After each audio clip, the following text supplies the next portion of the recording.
नमस्कार सभी का। स्वागत है आप सभी का राही अध्ययन धाम में। और जैसा कि आप सभी लोगों ने एग्ज़ाम दिया है केवीएस का, और एग्ज़ाम देने के बाद सबसे बड़ी समस्या ये होती है कि इंटरव्यू पैनल में कैसे जाना है, कैसे फेस करें, और वहाँ जाके कैसे आपके हाव भाव होने चाहिए, क्या प्रश्न पूछे जाएंगे। ये सभी समस्याओं का सामना सब लोग करते हैं। और आज मेरे साथ टुनकेश सर हैं, और जिन्होंने खुद कई बार एग्ज़ाम को क्वालिफाई किया है। केबीएस में भी सिलेक्टेड हैं, DSSB में भी सिलेक्टेड हैं, एनबीएस में सिलेक्टेड हैं। वर्तमान में दिल्ली में कार्यरत हैं प्रवक्ता के पद पर। और सर से आज जानेंगे एक एक करके सारे सवालों के जवाब, जिससे आप सभी लोगों को बहुत जानकारी और लाभ भी होगा, और आपका जो हेजिटेशन है वो कम होगा। स्वागत है सर आपका राही अध्ययन पे। तो सर आज मैं आपसे ये जानना चाहूँगा कि जो स्टूडेंट हैं, जैसे कि अभी हमारी आपकी बात हो रही थी, तो आपने कहा कि कई बार ये होता है कि एग्जाम पैनल पे जाके पसीने होने लगते हैं, क्या बोले क्या ना बोले, पानी पिलाना पड़ जाता है। तो मैं यही चाहूँगा सर कि ये वीडियो इन लोगों के लिए बेनिफिशियल रहे। A to Z मैं आपसे चर्चा पर चर्चा कर लूँगा। तो पहला सवाल ये है कि सर आपका सिलेक्शन ईयर क्या है? 2015। 2015 में सिलेक्ट हुए थे। तो मतलब जब आप सिलेक्ट हुए थे तो उस समय आपसे क्या पूछा गया था? देखिए, क्वेश्चन का तो सीरीज होता है। हाँ। अब करीब मेरा इंटरव्यू 35 मिनट चला, और मेरा इंटरव्यू लखनऊ में था। हाँ। और मुझे अच्छी तरीके से याद है कि मेरे इतना देर किसी का इंटरव्यू चला ही नहीं था वहाँ पर, और मैं इंडिया में टॉपर था इंटरव्यू में। और संजोग से ये कि मैं इंटरव्यू के कारण ही मेरा सिलेक्शन भी हुआ, अदरवाइज मेरा पीटी में उतना अच्छा नंबर नहीं था। तो मतलब मैं पहली बार देख रहा हूँ कि इंटरव्यू में अच्छा नंबर आए तब सिलेक्शन हुआ, वरना ये सुनता था अभी तक कि रिटर्न में अच्छे नंबर हैं तो आपका सिलेक्शन होगा। तो सर मतलब एक दो प्रश्न बताइए क्या पूछा? प्रश्न देखिए, टीचर के टीचिंग पोस्ट जो भी है, इसके प्रश्न में थोड़ा सा और इंटरव्यू से एक अलग होता है। अलग क्या होता है कि वहाँ पर आप जो भी बोर्ड होते हैं, सामने एक बोर्ड बना के रखा होता है, ब्लैक बोर्ड। और आपको मानसिक रूप से तैयार रहना चाहिए कि जैसे ही आप इंटर करेंगे तो आपको बोर्ड के पास भेज दिया जाएगा। बोर्ड के पास भेजने का उनका मकसद ये होता है कि आपका जो बोलने का अंदाज है वो कैसा है, कितना तेज से बोलते हैं, कितना धीमे बोलते हैं, क्लास के अनुरूप आपकी आवाज़ शैली है या नहीं है। हाँ, जो उतार चढ़ाव है। हाँ। तो आपको बोर्ड पे भेज देते हैं कि रियल आप कह सकते हैं कि अनुभव के लिए बोर्ड पर भेज दिया, बोर्ड वाले बैठे हुए हैं और आपसे वहीं से क्वेश्चन पूछ रहे हैं। ठीक है, वहाँ से जब सेटिस्फाइड हो जाते हैं फिर आपको अपने पास बिठाते हैं। यस। तो मैं भी गया, तो मुझे सबसे पहले बोर्ड के पास भेजा और मेरे बैकग्राउंड से क्वेश्चन किया कि आप पटना यूनिवर्सिटी से पढ़े हैं, पटना यूनिवर्सिटी से में एक बहुत बड़े नेता हुए, उनका नाम बताइए। मुझे संजोग से लालू यादव का नाम याद आ रहा था। लेकिन वो जेपी के बारे में पूछ रहे थे। खैर मैं पॉलिटिकल साइंस बैकग्राउंड से भी था। जेपी के बारे में जो पूछा, और मैंने उनको जेपी के बारे में सारी बातें बताई जो मैं जानता था। वो मुझसे संतुष्ट रहे।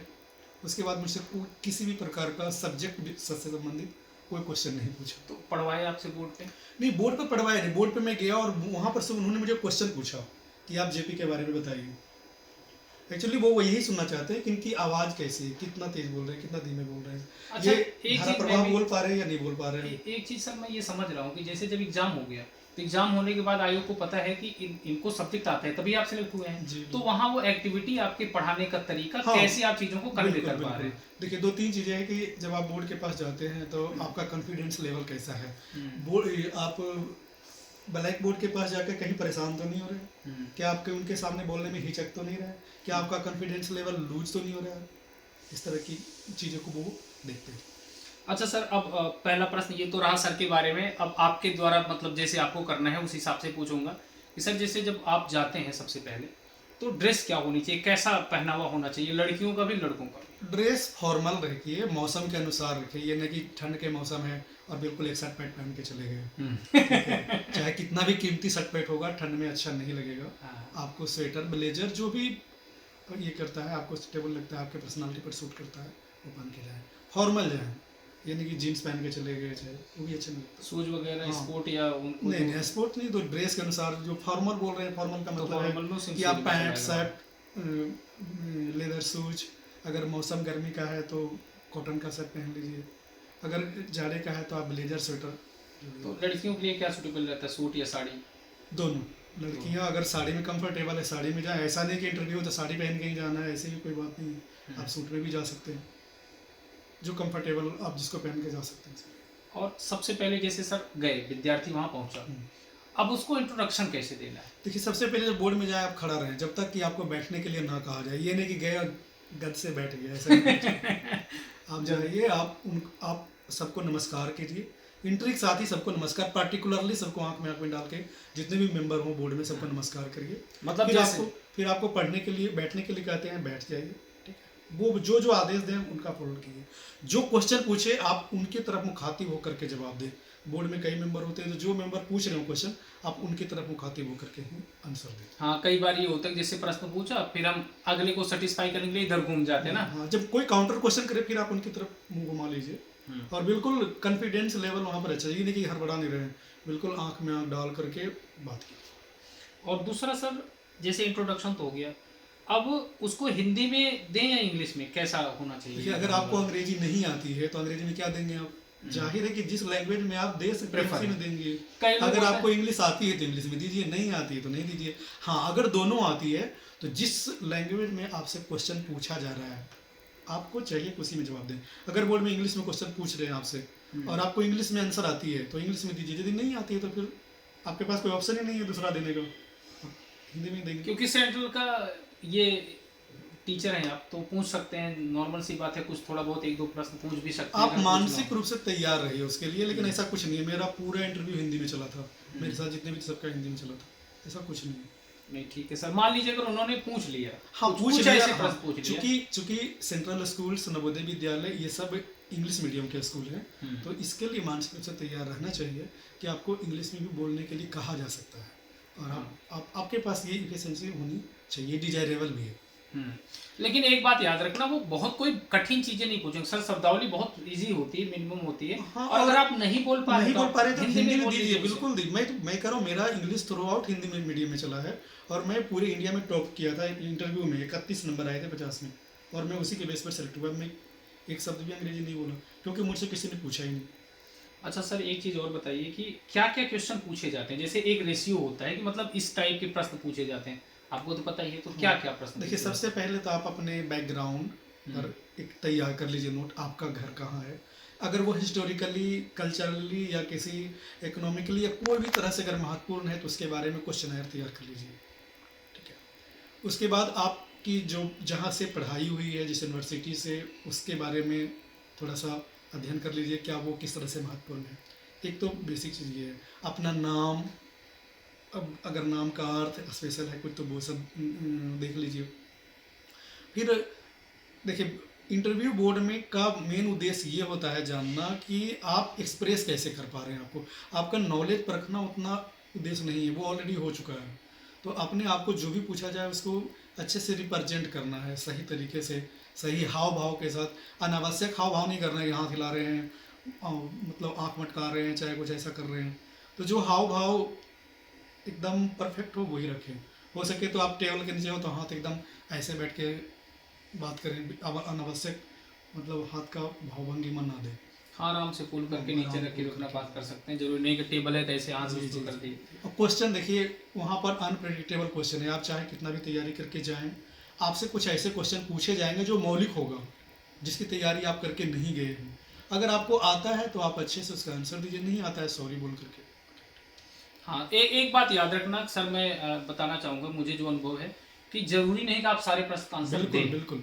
एक बार एक इंटरव्यू हो रहा था, मेरे रिलेटिव थे, वो कस्टम में थे, तो इंटरव्यू में उनसे पूछा गया, वो यूपीएससी वाले थे, अच्छी तैयारी थी उनकी, तो उन्होंने सारे प्रश्न बता दिए क्योंकि इंटरव्यू एसएससी का था।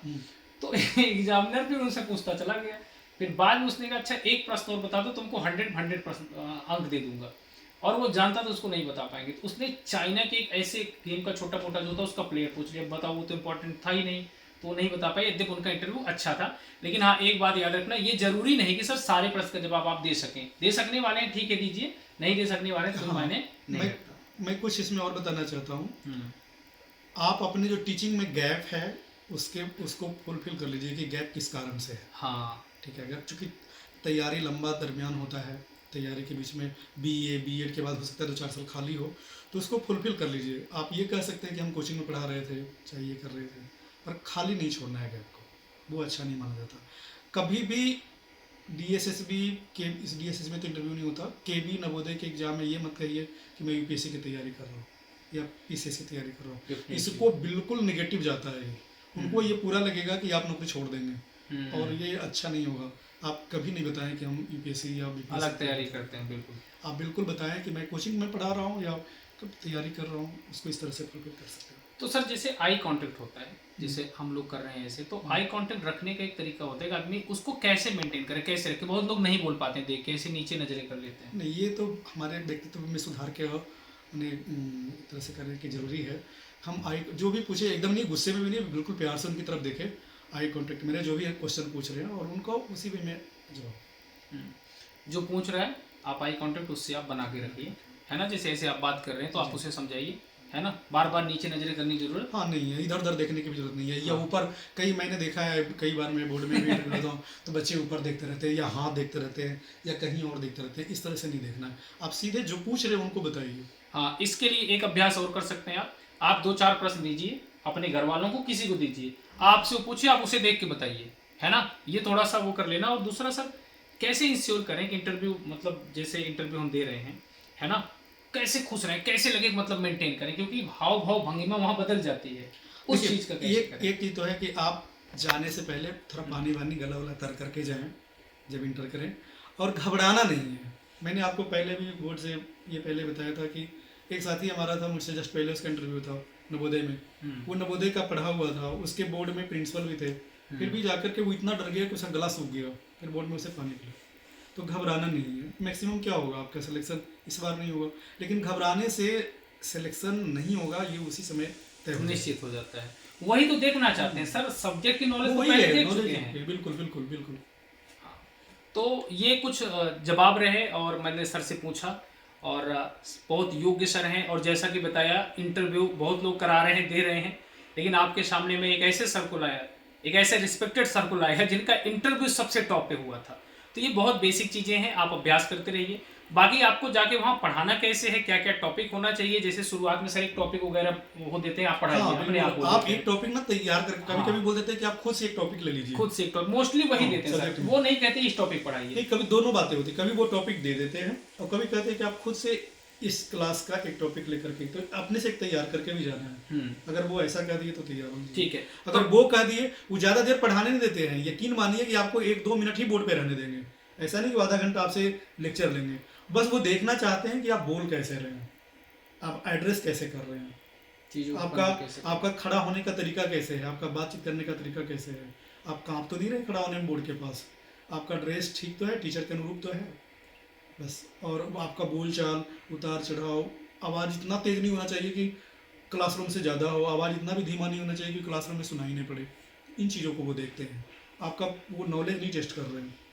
ये अभ्यास से आएगा। और मैं सर याद अभी आ गया मुझे कि जब पढ़ाना चालू किया था, तो जैसे ऑनलाइन होती थी, कैमरे के सामने हम लोग कई बार हाइपर हो जाते, जैसे बोलते बोलते आवाज़ तेज हो जाती थी, जैसे लगता था कोई सुन रहा है, कोई नहीं सुन रहा है। तो इस वजह से ना ये भी चीज़ें होती हैं, तो आपको मेंटेन रखना है। क्या रखना है, उस चीज़ को मेंटेन रखना है, जैसे आप बता रहे हैं। लेकिन सर ये आएगा कैसे, ये अभ्यास से आएगा, ये अभ्यास से आएगा। आप एक बोर्ड लाइए, बोर्ड आप अपने सामने रखिए वहां पे, और आप जो टॉपिक चूज करिए उसे आप वहां पे बड़े आराम से 2-4 बार पढ़ाइए। खुद भी रिकॉर्डिंग करके देख सकते हैं अपना। हाँ, मोबाइल से रिकॉर्ड करिए, आप अपना देख सकते हैं। शुरुआत में मैं ऐसे करता था, जब ऑनलाइन पढ़ाई होती थी सर ना, जब मैं ऑनलाइन पढ़ाना शुरू किया, ऑफलाइन का अलग होता है, ऑनलाइन का अलग होता है, तो हम लोगों ने ऐसे किया कि अपनी वीडियो खुद रिकॉर्ड करके देख लेते थे कि कहाँ गलती हो रही है। और जिस टॉपिक को आप 2-4 बार 5 बार तैयार कर लेंगे, पढ़ा लेंगे, वो ऑटोमेटिक फ्लो अच्छा आने लगेगा। और अगर आपने कभी प्रैक्टिस नहीं की है तो सर वहाँ पे दिक्कत हो जाती है, ये बहुत नेचुरल है। दूसरी और बात है कि बोर्ड में झूठ बोलने का प्रयास न करें। आपको जो आता है ठीक है, नहीं आता है सॉरी बोल के बाईपास करें। हाँ, जो आता है, जितना आता है उतना ही बता दें। अब मान लीजिए कोई टॉपिक पढ़ा रहे हैं, ये पढ़ा रहे हैं भक्ति काल, शुरू करते भक्ति काल पे, मान लेते हैं भक्ति काल में अगला टॉपिक जो आने वाला है वो इनसे मिस हो गया, 6 प्रकरण है मान लेते हैं, तो 5 प्रकरण बता के 6ठा प्रकरण छोड़ भी सकते हैं, है ना, ईटीसी करके आगे बढ़ सकते हैं। तो जरूरी नहीं कि आप उसे अब ऐसा बोल दे वो गलत हो जाए, फिर आपके चांसेस कम हो जाएंगे, कम क्या बाहर ही हो जाएंगे। सर आपने गलत बता दिया, वही खत्म हो गया। जितना आता है 10 पॉइंट नहीं आता, 6 पॉइंट ही बता दीजिए, 4 पॉइंट ही बता दीजिए, लेकिन जितना आता है। मेरा अपना मानना है कि टीचिंग पोस्ट में इंटरव्यू का सबसे मेन जो उनका उद्देश्य है वो आपका कॉन्फिडेंस लेवल, बोलने का तरीका, हाव भाव, भंगिमा, यही देखना होता है। नॉलेज उनकी सेकेंडरी चीज़ होती है, क्योंकि वो उसके माध्यम से वो इन चीज़ों को जज करते हैं। अब कैसे जज करेंगे, तो सब्जेक्ट से कोई क्वेश्चन पूछते हैं, इसके माध्यम से वो जज करते हैं। तो आंसर उतना इम्पोर्टेंट नहीं है जितना कि आपका हाव भाव, कॉन्फिडेंस, भावभंगिमा, बोलने का तरीका, ये इम्पोर्टेंट है। और सर एक चीज और आपने बहुत इंपॉर्टेंट बात की, 1 से 2 मिनट से ज्यादा टिकने नहीं देते। हाँ, बोर्ड अब पर पता ऐसे लगे करना। आपको बोलने के लिए कहा गया, पढ़ाने के लिए, अब आप भूमिका ही बनाने लगे ज्यादा देर तक, कुछ कर भी नहीं कर पाए, तो ऐसा तो फिर तो वही निगेटिव तो देख रहे हैं ना कि हाँ आपको जो दिए हैं आप क्या बोल रहे हैं, कितना बोल रहे हैं। तो मैं इसीलिए कहा कि एक टॉपिक तो खुद भी तैयार करके जाइए।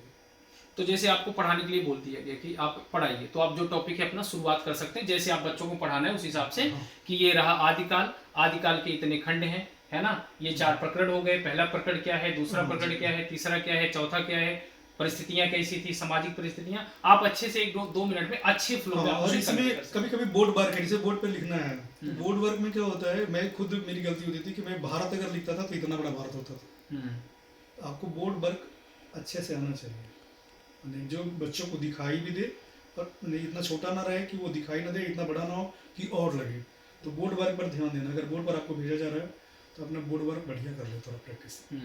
बोर्ड पे जैसे सर, बोर्ड तो ये स्कूल वाला जैसे नॉर्मल होता है प्लेन बोर्ड, वैसे ही हाँ हाँ, वो स्कूल में ही, इंटरव्यू स्कूल में ही होती है। अच्छा, किसी भी केवी नवोदय का जो ये है, अगर स्कूल में नहीं भी हो रहा है तो वो क्लासरूम ही बना के रखते हैं उनको। अच्छा, वहाँ बोर्ड लगा रहता है, तो सेम वही रहेगा, आप उस हिसाब से उसको, बोर्ड चौक रहता है वहाँ। अब तो वो मार्कर रहता होगा ना, हाँ, जो भी रहता है वो तो स्कूल पर निर्भर करता है, पर रहता है वो। तो साथियों, आप सभी लोगों को मैं अभी से धन्यवाद देता हूं, शुभकामनाएं देता हूं कि आप सभी लोग आगे अच्छा अपना इंटरव्यू दे आइए और अपनी सेवा दीजिए। और जैसे सर का इंटरव्यू था सबसे टॉप, वैसे ही मैसेज करना, सबसे टॉप इंटरव्यू होना चाहिए। और मैं सर का बहुत बहुत शुक्रिया करता हूं, आप सभी को बहुत सारी जानकारी दी, और कैसे टीचिंग करनी है, कैसे आपको पढ़ाना है बोर्ड पे, वो मैं 5-7 वीडियो और बना के दे दूंगा। आपको कोई ज़रूरत नहीं है बहुत ज़्यादा परेशान होने की, सर ये अभ्यास करते रहें। जैसा कि सर ने बताया कि अब वहाँ पे आपकी नॉलेज ना चेक करके जो आपको आता है उसी चीज़ को चेक किया जाएगा। तो सारी जिम्मेदारी मेरी है, आप लोग अपना अभ्यास करिए, जो मेरे पास नॉलेज है बाकी लोगों सर के पास भी है, तो वो सारा कन्वे हो गया। और इससे बेहतर क्या होगा, इंटरव्यू के टॉपर सर आपके खुद सामने हैं, 2015 से सेवाएं दे रहे हैं सर ना जी, 2015 से सर सेवाएं दे रहे हैं गवर्नमेंट में। और ठीक है, शुक्रिया सभी का। कैसा लगा इंटरव्यू जरूर बताना, और सर का स्पेशल धन्यवाद। जय हिंद।